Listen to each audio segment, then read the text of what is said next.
sudah pernah naik kapal belum? Sudah dong. Dulu waktu aku jalan-jalan ke Sumatera, aku nyebrang Selat Sunda pakai kapal feri.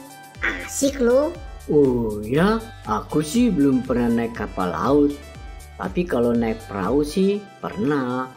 Aku naik perahu di Waduk Saguling. Asik juga loh. Tapi ngomong-ngomong, tahu nggak kamu kalau ada orang yang bisa nyebrang laut tanpa kapal atau perahu loh? Hah? Masa sih? Gimana caranya? Siapa sih orangnya? Kamu jangan bercanda, Bobby. Coba kamu baca deh di Alkitab Keluaran. Kan ada yang namanya Musa yang memimpin bangsa Israel keluar dari Mesir. Ketika bangsa Israel dikejar oleh tentara Mesir dan mereka terdesak di Laut Merah. Coba, apa yang dilakukan Musa?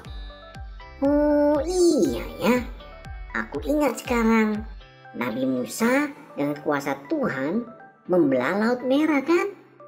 Sehingga semua orang Israel bisa melewati Laut Merah dan selamat dari kejaran tentara Mesir.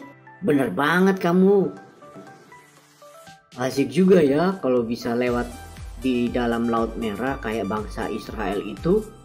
Loh, emangnya kenapa? Iya kan? Kita bisa mengutin ikan atau lobster. Lumayan kan? Nyam nyam nyam. Hus, kamu ini ingetnya makanan melulu. Bobby, Flowly, kalian kelihatannya seru banget. Ngobrolnya ngomongin apa sih? Kak Claudia, kami lagi ngomongin tentang Nabi Musa, Kak, yang bisa membelah laut. Wah, kebetulan nih. Hari ini kita akan mengenal lebih dekat dengan Nabi Musa. Yuk kita mulai ibadah kita hari ini. Teman-teman di rumah, juga Bobby dan Flowly, yuk kita berdoa bersama sebelum memulai ibadah kita hari ini. Mari berdoa. Ya Tuhan, terima kasih atas penyertaan-Mu selama malam tadi. Sekarang kami akan memulai ibadah pada pagi hari ini. Berkati supaya ibadah pagi hari ini dapat berjalan dengan lancar. Terima kasih Tuhan Yesus. Haleluya. Amin. Sebelum kita memuji dan menyembah Tuhan, aku ajak kalian semua untuk terlebih dahulu membaca Mazmur 91 bersama-sama. Aku berharap teman-teman semua juga ikut membacakan Mazmur 91 ini ya. Mazmur 91. Dalam lindungan Allah. Orang yang duduk dalam lindungan yang maha tinggi dan bermalam dalam naungan yang maha kuasa akan berkata kepada Tuhan, tempat perlindunganku dan kubu pertahananku, Allahku yang kupercayai. Sungguh, dialah yang akan melepaskan engkau dari jerat penangkap burung, dari penyakit sampar yang busuk. Dengan kepaknya, ia akan menundungi engkau. Di bawah sayapnya, engkau akan berlindung. Kesetiaannya ialah perisai dan pagar tembok. Engkau tak usah takut terhadap kedahsyatan malam, terhadap panah yang terbang di waktu siang, terhadap penyakit sampar yang berjalan di dalam gelap, terhadap penyakit menular yang mengamuk di waktu petang. Walau 1000 orang rebah di sisimu dan 10.000 di sebelah kananmu, tetapi itu tidak akan menimpamu. Engkau akan menontonnya dengan matamu sendiri dan melihat pembalasan terhadap orang-orang fasik.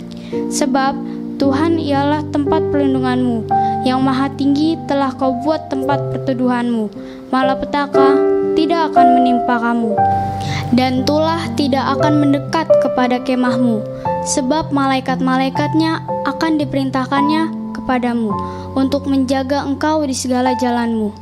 Mereka akan menatang engkau di atas tangannya, supaya kakimu jangan terantuk kepada batu. Singa dan ular tedung akan kau langkahi, engkau akan menginjak anak singa dan ular naga. Sungguh, hatinya melekat kepadaku, maka aku akan meluputkannya, aku akan membentenginya, sebab ia mengenal namaku. Bila ia berseru kepadaku, aku akan menjawab, aku akan menyertai dia dalam kesesakan. Aku akan meluputkannya dan memuliakannya. Dengan panjang umur akan kukenyangkan dia, dan akan kuperlihatkan kepadanya keselamatan daripadaku. Shalom. Tadi kita tuh habis sama-sama baca Mazmur 91 loh, Grace. Grace ikut baca gak sih? Pasti ikut dong, Kak. Oh gitu. Kalau adik-adik di rumah kira-kira gimana ya? Wah, kalau adik-adik di rumah pasti baca Mazmur 91. Karena kenapa? Karena Mazmur 91 itu tuh firman Tuhan yang harus kita sebutkan tuh siang dan malam. Oh gitu. Nah, ya? teman-teman, sebelum kita mulai ibadah pada pagi hari ini, yuk kita siapkan hati dan pikiran kita. Nah, sebelum itu teman-teman, kita bisa bersatu dalam doa dulu ya. Tuhan Yesus, terima kasih atas penyertaan-Mu, terima kasih atas berkat yang telah Kau berikan pada kami Tuhan, pada teman-teman kami sampai saat ini. Sekarang kami akan memulai ibadah pada pagi hari ini. Tuntun kami Tuhan, agar kami selalu mengikuti ibadah ini dari awal sampai akhir. Berkati juga teman-teman yang di rumah, berkati mama papa, berkati juga kami semua yang ada di sini Tuhan, supaya Engkau berikan sukacita dan damai sejahtera yang melimpah. Terima kasih Tuhan Yesus, kami sudah berdoa dan mengucap syukur. Haleluya, amin.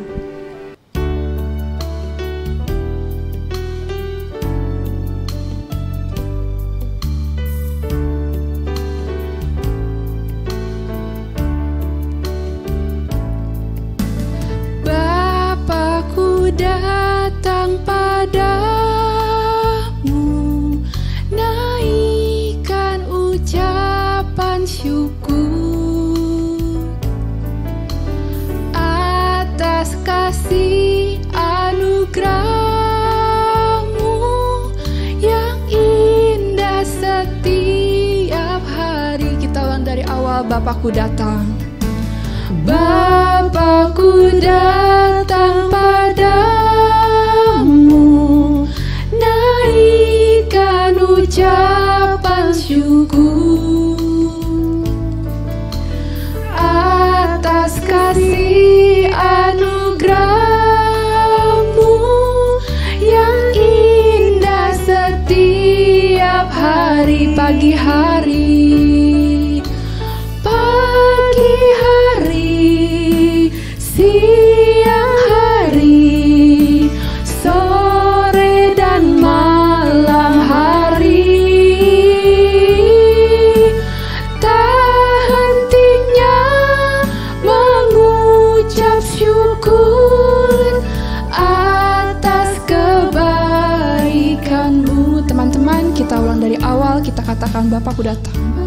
Bapakku datang padamu, naikkan ucapan syukur atas kasih anugerah-Mu yang indah setiap hari. Pagi hari, pagi hari, siang hari, sore dan malam hari, tak hentinya mengucap syukur atas kebaikan-Mu. Pagi hari, pagi hari, siang hari, sore malam hari, tak hentinya mengucap syukur atas kebaikan-Mu, atas kebaikan-Mu, atas kebaikan-Mu, atas kebaikan-Mu, atas kebaikan-Mu.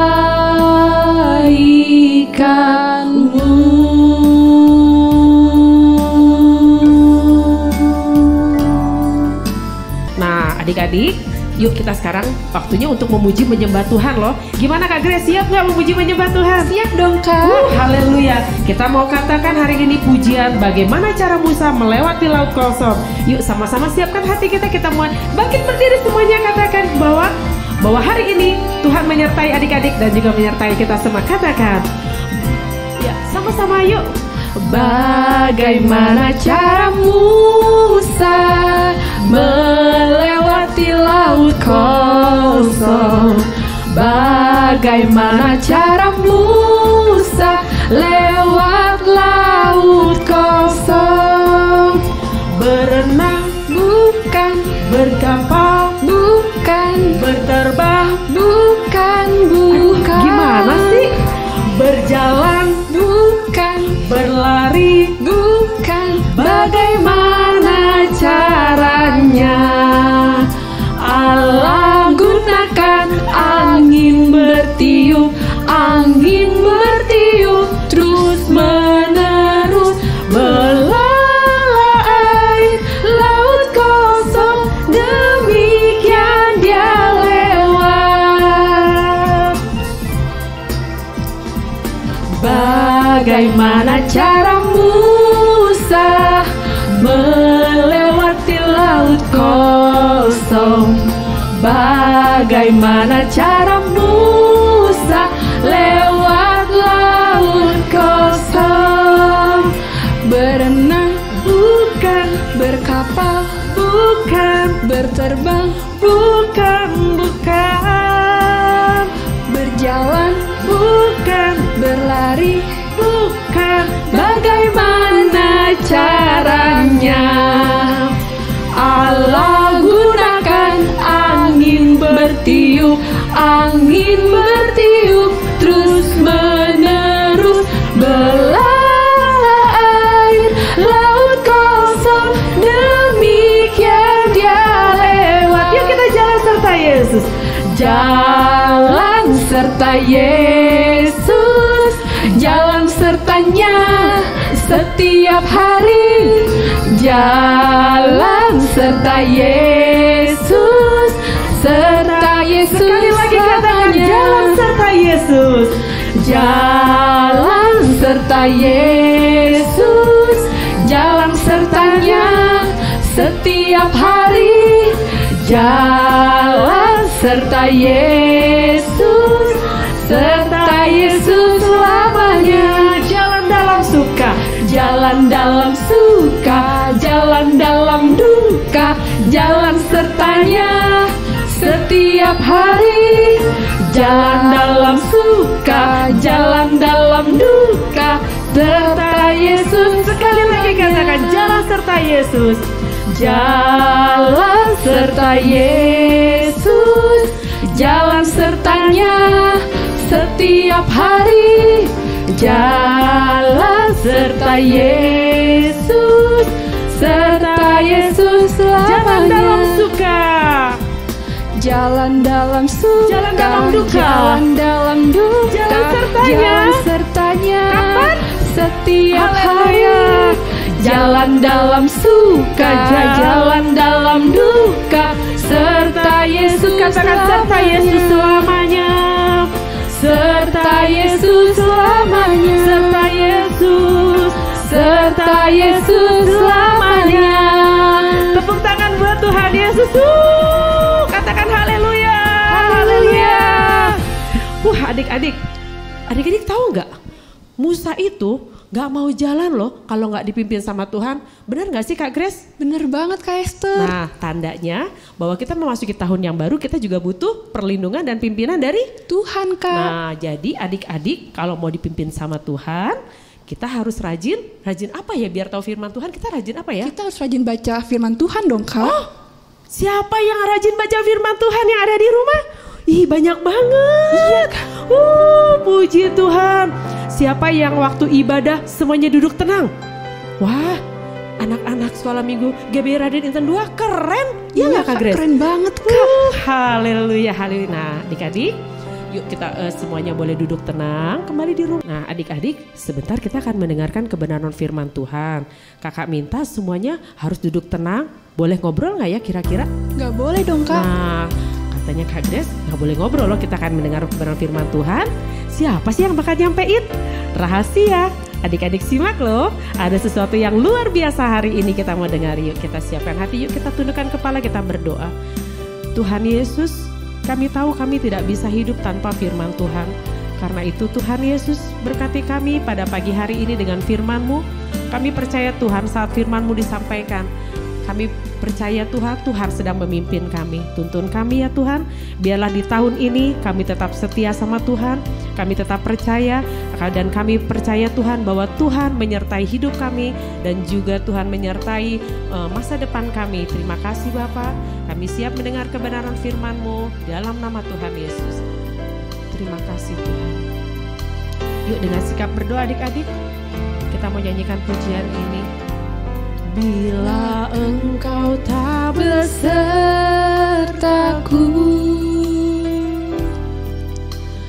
ku tak mau berjalan. Ku perlu Tuhan, pimpin langkahku dengan kasih karunia-Mu. Pimpin langkahku setiap waktu. Kami mau berjalan dalam Roh-Mu, berjalan dalam Roh-Mu. Nyatakan Tuhan kemuliaan-Mu, dan berjalanlah denganku.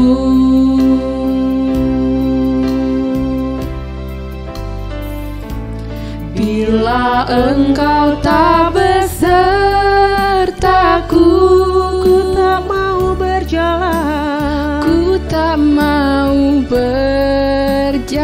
Kami perlu Tuhan pimpin. Ku perlu Tuhan, pimpin langkahku dengan kasih karunia-Mu. Pimpin langkahku setiap waktu, berjalan dalam Roh-Mu. Nyatakan Tuhan kemuliaan-Mu, dan berjalanlah dengan. Yuk adik-adik semuanya yang ada di rumah bangkit berdiri, kita mulai sembah Dia. Katakan Tuhan baik. Terus menyembah Tuhan, katakan Tuhan baik. Terima kasih Tuhan. Terus katakan Tuhan baik, Tuhan baik. Tuhan pegang kendali hidup kita. Minta sama Tuhan, Tuhan yang pegang tangan kita adik-adik. Karena kita percaya bahwa saat Tuhan yang memegang hidup kita, kita pasti aman. Katakan terima kasih Tuhan. Ayo, gak boleh ada lagi yang bercanda, gak boleh lagi ada yang ngobrol. Haleluya. Tuhan Yesus ada di hadapan adik-adik. Tuhan Yesus sedang mendengar doa adik-adik, sedang mendengar sembah adik-adik. Terima kasih. Terima kasih. Kita naikkan pujian ini sekali lagi. Katakan haleluya. Bila Engkau tak besertaku, taruh tanganmu di dada, katakan ku tak mau berjalan. Karena kami perlu Engkau Tuhan. Ku perlu Tuhan, pimpin langkahku dengan kasih karunia-Mu.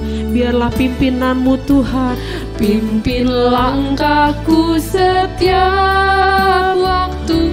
Haleluya. Berjalan dalam Roh-Mu. Nyatakan Tuhan kemuliaan-Mu, dan berjalanlah katakan nyatakan Tuhan, nyatakan Tuhan kemuliaan-Mu, dan berjalan. Sekali lagi katakan nyatakan Tuhan, nyatakan Tuhan kemuliaan-Mu, dan berjalanlah denganku.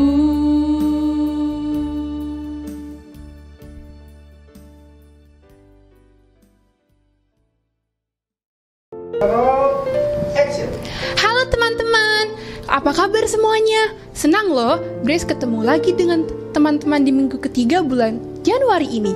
Hari ini, aku dan Claudia, adikku, akan sharing firman Tuhan buat kita semua. Hey Dek, kamu lagi ngapain? Sudah mau sharing firman Tuhan loh. Ini loh Kak, aku lagi baca kitab Keluaran, kisah tentang Musa. Wah, pas banget nih Dek. Hari ini kita mau bedah tokoh Alkitab tentang Musa. Beneran Kak? Asik. Yuk Kak, kita bahas lebih lanjut. Eits, tunggu dulu. Jangan buru-buru. Kita kan mesti doa dulu. Oh iya, maaf Kak, saking semangatnya aku sampai lupa deh. Yuk teman-teman, sebelum kita belajar firman Tuhan, kita berdoa dulu ya. Mari kita bersatu dalam doa. Tuhan Yesus, sekarang kami akan mendengarkan firman Tuhan. Berkati kami Tuhan, agar kami dapat mendengarkan firman Tuhan dengan baik, dan kami dapat menjadi remah bagi kehidupan kami selanjutnya. Terima kasih Tuhan Yesus, kami berdoa dan mengucap syukur. Haleluya, amin. Nah Dek, kamu tahu nggak? Nabi Musa itu termasuk tokoh penting loh dalam Alkitab, karena Musa itu memiliki kisah hidup yang luar biasa, khususnya sebagai pemimpin bangsa Israel. Musa kan yang membawa Israel keluar dari tanah Mesir, ya kan Kak? Wah, betul sekali Dek. Selama 40 tahun, Musa memimpin bangsa Israel melintasi padang gurun untuk masuk ke tanah perjanjian. Aku tahu tanah perjanjian itu Kanaan kan Kak? Tanah yang berlimpah susu dan madu. Benar Dek, perjalanan kehidupan Musa luar biasa loh Dek. Nah, supaya teman-teman di rumah dan Claudia paham mengenai perjalanan hidup Musa, yuk kita baca dulu di Kisah Para Rasul 7 ayat 20 sampai 39. Kisah Rasul 7 ayat 20 sampai 39. Pada waktu itulah Musa lahir dan ia elok di mata Allah. 3 bulan lamanya ia diasuh di rumah ayahnya. Lalu ia dibuang, tetapi putri Firaun memungutnya dan menyuruh mengasuhnya seperti anaknya sendiri. Dan Musa dididik dalam segala hikmat orang Mesir, dan ia berkuasa dalam perkataan dan perbuatannya. Pada waktu ia berumur 40 tahun, timbullah keinginan dalam hatinya untuk mengunjungi saudara-saudaranya, yaitu orang-orang Israel. Ketika itu ia melihat seorang dianiaya oleh seorang Mesir. Lalu ia menolong dan membela orang itu dengan membunuh orang Mesir itu. Pada sangkanya saudara-saudaranya akan mengerti bahwa Allah memakai dia untuk menyelamatkan mereka, tetapi mereka tidak mengerti. Pada keesokan harinya, ia muncul pula ketika 2 orang Israel sedang berkelahi. Lalu ia berusaha mendamaikan mereka. Katanya, "Saudara-saudara, bukankah kamu ini bersaudara? Mengapa kamu saling menganiaya?" Tetapi orang yang berbuat salah kepada temannya itu menolak Musa dan berkata, "Siapakah yang mengangkat engkau menjadi pemimpin dan hakim atas kami? Apakah engkau bermaksud membunuh aku, sama seperti kemarin engkau membunuh orang Mesir itu?" Mendengar perkataan itu, larilah Musa dan hidup sebagai pendatang di tanah Midian. Di situ ia memperanakan 2 orang anak laki-laki. Dan sesudah 40 tahun, tampaklah kepadanya seorang malaikat di padang gurun Gunung Sinai di dalam nyala api yang keluar dari semak duri. Musa heran tentang penglihatan itu, dan ketika ia pergi ke situ untuk melihatnya dari dekat, datanglah suara Tuhan kepadanya. "Akulah Allah nenek moyangmu, Allah Abraham, Ishak dan Yakub." Maka gemetarlah Musa, dan ia tidak berani lagi melihatnya. Lalu firman Allah kepadanya, "Tanggalkanlah kasutmu dari kakimu, sebab tempat di mana engkau berdiri itu adalah tanah yang kudus. Aku telah memperhatikan dengan sungguh kesengsaraan umatku di tanah Mesir, dan aku telah mendengar keluh kesah mereka, dan aku telah turun untuk melepaskan mereka. Karena itu, marilah engkau akan kuutus ke tanah Mesir." Musa ini yang telah mereka tolak dengan mengatakan, "Siapakah yang mengangkat engkau menjadi pemimpin dan hakim?" Musa ini juga telah diutus oleh Allah sebagai pemimpin dan penyelamat oleh malaikat yang telah menampakkan diri kepadanya di semak duri itu. Dialah yang membawa mereka keluar dengan mengadakan mujizat dan tanda-tanda di tanah Mesir, di Laut Merah dan di padang gurun 40 tahun lamanya. Musa ini pula lah yang berkata kepada orang Israel, "Seorang nabi seperti aku ini akan dibangkitkan Allah bagimu dari antara saudara-saudaramu. Musa inilah yang menjadi pengantara dalam sidang jemaat di padang gurun di antara malaikat yang berfirman kepadanya di gunung Sinai dan nenek moyang kita, dan dialah yang menerima firman-firman yang hidup untuk menyampaikannya kepadamu. Tetapi nenek moyang kita tidak mau taat kepadanya, malahan mereka menolaknya, dan hati mereka ingin kembali ke tanah Mesir. Amin. Nah, apa yang kamu pelajari, Dek, dari pembacaan ini? Aku dapat tiga tahap kehidupan Musa, Kak. Tahap pertama, saat Musa berusia 0-40 tahun. Musa dibesarkan di istana Firaun di Mesir sebagai anak angkat putri Firaun. Tahap kedua, pada saat usia 40-80 tahun, Musa berada di Midian berkeluarga dan menjadi gembala kambing domba mertuanya. Tahap ketiga, usia 80-120 tahun, Musa memimpin bangsa Israel keluar dari Mesir. Wah, Dek, luar biasa teliti sekali kamu memperhatikan bacaan kita ini. Kakak bangga loh sama kamu. Iya, Kak, makasih. Teman-teman, coba kita perhatikan bagian ketiga dari kehidupan Musa, yaitu memimpin bangsa Israel keluar dari perbudakan di Mesir. Kalau kita membaca di kitab Keluaran di Perjanjian Lama, maka kita bisa mempelajari bahwa tidak mudah bagi Musa untuk mendapatkan kepercayaan bangsa Israel menjadi pemimpin. Mereka itu ada penolakan, ada pemberontakan, dan ada tekanan. Kak, menjadi pemimpin itu gak gampang ya? Iya, Dek, banyak hal yang harus dipikirkan. Urusan itu rempong banget. Iya ya, seperti Pak Presiden kita ya. Betul, Dek. Juga pemimpin rohani kita seperti Pak Moses. Tetapi puji Tuhan, Musa dapat melewati semua tantangannya tersebut. Aku pernah baca loh di sebuah artikel rohani mengenai keteladanan Musa yang wajib kita tiru. Ada beberapa hal sih, tapi aku mau bagikan 3 hal saja ya. Karakter Musa yang harus kita teladani itu, yang pertama, lemah lembut, yang kedua, setia, dan yang ketiga adalah rendah hati. Kita bahas dari lemah lembut dulu. Lemah lembut itu seperti Musa memiliki sikap lemah lembut, toleran, sederhana, sabar, menyenangkan hati Tuhan, dan sesama kelemah lembutan Musa membuatnya senantiasa tunduk terhadap otoritas Allah dan mengandalkan Tuhan dalam segala hal. Yang kedua ada setia. Setia dapat kita lihat dari kesetiaan Musa terlihat jelas saat ia senantiasa tunduk terhadap otoritas Allah. Ketika memimpin bangsa Israel di padang gurun, Musa selalu mengandalkan Tuhan dan lebih mendengarkan Tuhan daripada bangsa Israel yang bersungut-sungut kepadanya. Yang ketiga adalah rendah hati. Ia tak bermegah atau merasa dirinya penting karena Allah sendiri secara langsung mengutusnya untuk memimpin umat Israel. Musa bahkan merasa dirinya tidak layak, meskipun sebenarnya ia juga adalah anak angkat putri Firaun. Wow, Kak, luar biasa banget ya seorang pemimpin yang baik. Menurut aku sebaiknya memiliki karakter seperti Musa ya, Kak. Betul, Dek. Kalau kita mau berhasil dalam hidup kita, yuk kita teladani karakter Musa ini. Semoga teman-teman diberkati ya dengan sharing firman Tuhan ini. Tuhan Yesus memberkati. Nah, anak-anak yang terkasih, tadi kalian sudah mendengarkan sharing firman Tuhan yang disampaikan oleh Grace dan Claudia.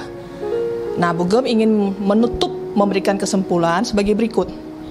Musa merupakan seorang tokoh Alkitab yang juga Nabi Allah yang lahir di Mesir. Saat itu bangsa Israel tinggal di Mesir sebagai bangsa pendatang sejak zaman Nabi Yusuf. Musa merupakan nabi terbesar dalam sejarah kehidupan umat Israel. Ia dipercaya oleh Allah untuk membawa bangsa Israel keluar dari tanah Mesir menuju tanah yang telah dijanjikan Tuhan bagi bangsa Israel. Nah, Musa juga dipercaya oleh Allah untuk menerima hukum Taurat yang diberikan Allah di Gunung Sinai, 10 hukum Taurat yang kita kenal sampai dengan hari ini. Dengan kepemimpinannya, Musa mampu mengatasi berbagai pemberontakan dari sesama umat Israel maupun pemimpin yang lain selama di padang gurun. Ia juga tetap setia mengikuti perintah Tuhan hingga berhasil membawa bangsa Israel keluar dari tanah Mesir. Musa memiliki jiwa kebapaan yang sangat melekat dalam dirinya. Ia membela dan mengayomi orang-orang yang berada di bawahnya, bersedia mendengarkan keluh kesah umat Israel sepanjang hari.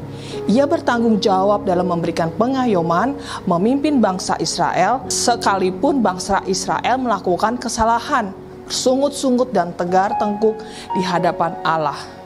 Nah, anak-anak, tadi kan ada 3 hal yang sudah disampaikan oleh Grace.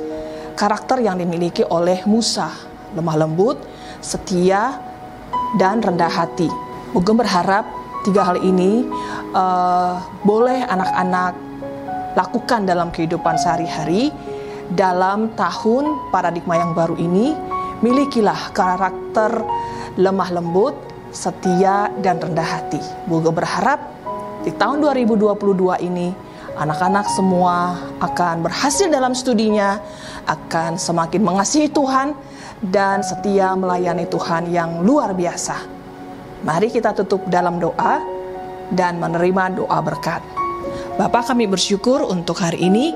Biarlah apa yang sudah disampaikan oleh anak-anak kami, Claudia dan Grace, boleh menjadi berkat bagi setiap anak-anak yang menyaksikan ibadah ini di rumah-rumah mereka. Mari angkat kedua tanganmu dan terimalah berkat Tuhan.